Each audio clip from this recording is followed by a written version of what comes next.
यंदाचं जे ऊस दर आंदोलन झालं, शेतकऱ्यांना 200 रुपये वाढवून मिळालं, तर त्या आंदोलनाच्या अनुषंगानं काय सांगाल आपण? यंदाचे आंदोलन झालं, या आंदोलनामध्ये बहुतेकची समधी आसपासची गावं, आपल्या संपर्कातली गावं, इष्ट मित्र परिवार समजा माझ्या परिवारामधलीच जवळ 400 मुलं आहे माझ्या परिवारात. आणि ह्या परिवार आणि इतर परिवार माझा समजा माझं परिवार म्हणलं तर जवळ 2000 माझा परिवार येतो. ह्या परिवाराचा समजाचा संपर्क असतो. ते परिवार समजा माझा आंदोलनामध्ये उतरतो. आंदोलन करणारे उपोषण बसणारे वेगळे आणि अक्षरशः युद्धात उतरणारे वेगळे. तर युद्धात उतरणारा माझा परिवार आहे समजा. निस्ता बाकी उपोषणला बसवून दिसतं आंदोलन होत नसतं.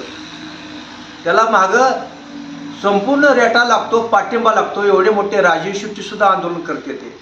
पण अख्खा त्यांच्या मागं जिल्हा उठतो तेव्हा ते आंदोलन यशस्वी होत असतं. मनुष्यला आमचा परिवार समजा उठतो आणि परिवार उठल्यानंतर ते आंदोलन यशस्वी होतं. त्याला 200 रुपये दर देणं भाग पाडलं. ते आमचा समजा परिवार, आमचे इष्टमित्र, आमचं नातेवाईक, आमचे दोस्त, इतर आमचे सामाजिक समजे कार्यकर्ते आणि स्वाभिमानातले माझे कार्यकर्ते हे समजे संघ हे अशी हे जे समजे उतरते ते एक अंधकरणात उतरते समजे आणि म्हणून यशस्वी काम करते ती.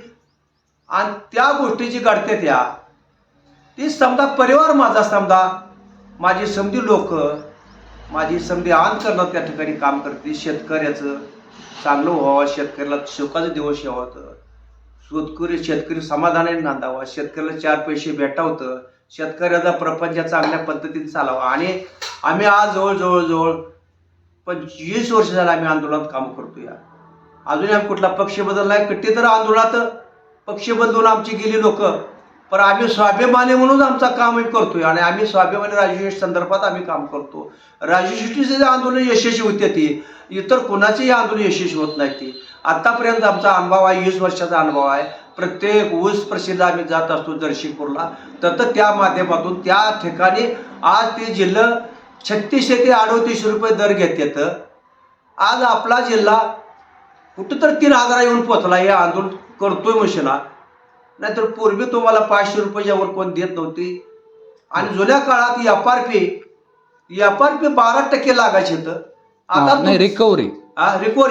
रिकव्हरी 12% लागायची. आता तुम्ही रिकव्हरीवर निघाल्या, तो रिकव्हरी दाबल्या, रिकव्हऱ्या दाबून तुम्ही 9 वर 8 वर आणल्या आणि रिकव्हरी प्रमाण दर घ्या म्हणताय. त्याला कोल्हापूर सांगली जिल्हा आपल्या रिकव्हरीच्या मागे होता. सोलापूर जिल्ह्याच्या रिकव्हरीच्या मागे होता. ती सुद्धा लोक अशीच रिकव्हरीवर दर देत होते. आता तत्ती रिकव्हरी का वाढली? तर त्यातली लोक पारितोषिक वागते, ते चांगली वागते, ते आक्रमक होते, ती लोक न्यायाला उठते. ती तर आपल्या ती लोक काय ठराविक न्यायाला उठते ती. म्हणून आपल्याला काय तर उठते ती म्हणून काय तर न्याय भेटायला. इथून पुढे सुद्धा आपण सक्रिय संधी झालो, न्यायाला उतरलो, स्वाभिमानी या मागे तर तुम्ही चांगल्या पद्धतीने पाठिंबा दिला तर तुम्हाला सुद्धा चांगल्या पद्धतीचा इथून पुढे दर भेटेल, न्याय भेटेल. आपल्या कष्टाचा दाम आपला मागायला कोणाला काय भ्याय का? कुणाचं आपली रीत आहे, रिवाज आहे, व्यवहार आहे. शेवट व्यवहारातून आपण मागितलंच पाहिजे, आपण सक्रिय झालंच पाहिजे. आज आपला कोण काटा मारत असेल, कोण रिकव्हरी मारत असेल, त्याला सुद्धा आपण समोर गेलं पाहिजे. त्याच्यावर अधिकारी, शासनाचे अधिकारी आहेत, ते काटा तपासणारे अधिकारी आहेत, रिकव्हरी तपासणारे अधिकारी आहेत. त्या अधिकाऱ्यासह आपण संपर्क साधला पाहिजे.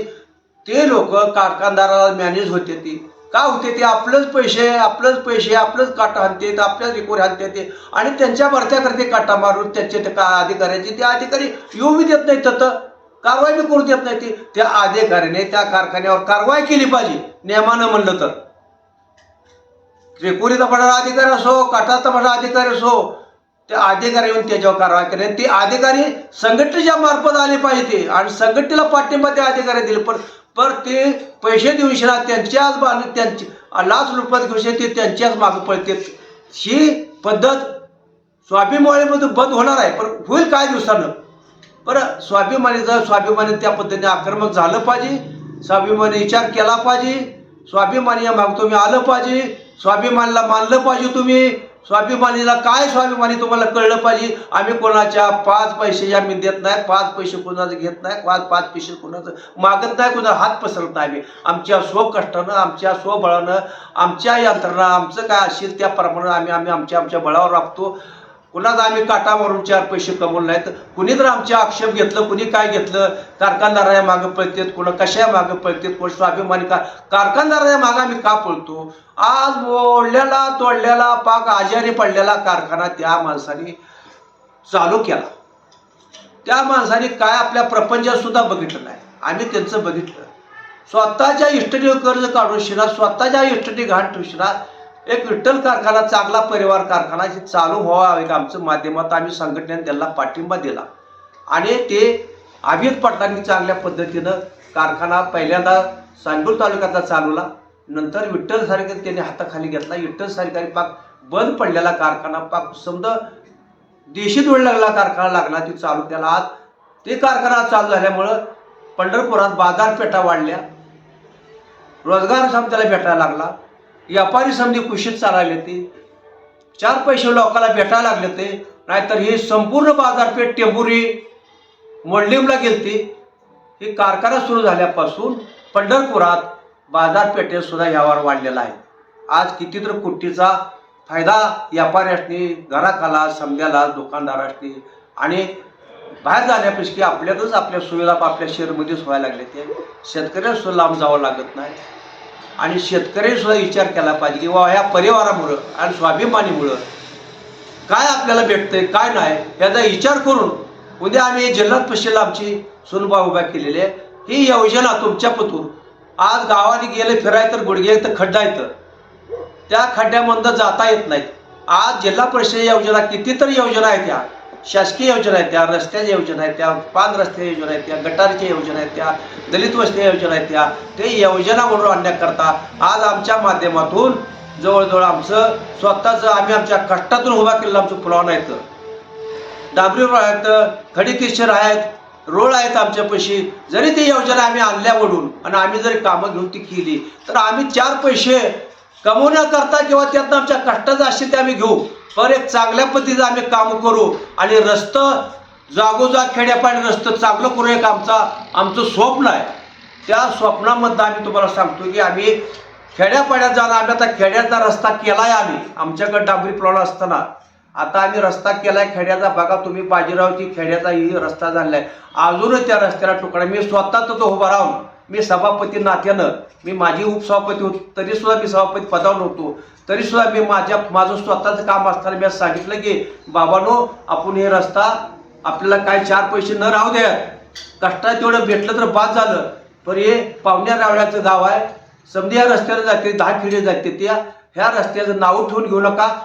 4 ते 5 डांबर आगावर राहू द्या, खडी लागू द्या आणि 2 इंचाला रस्ता उचलून घ्या आणि चांगला रस्ता करा.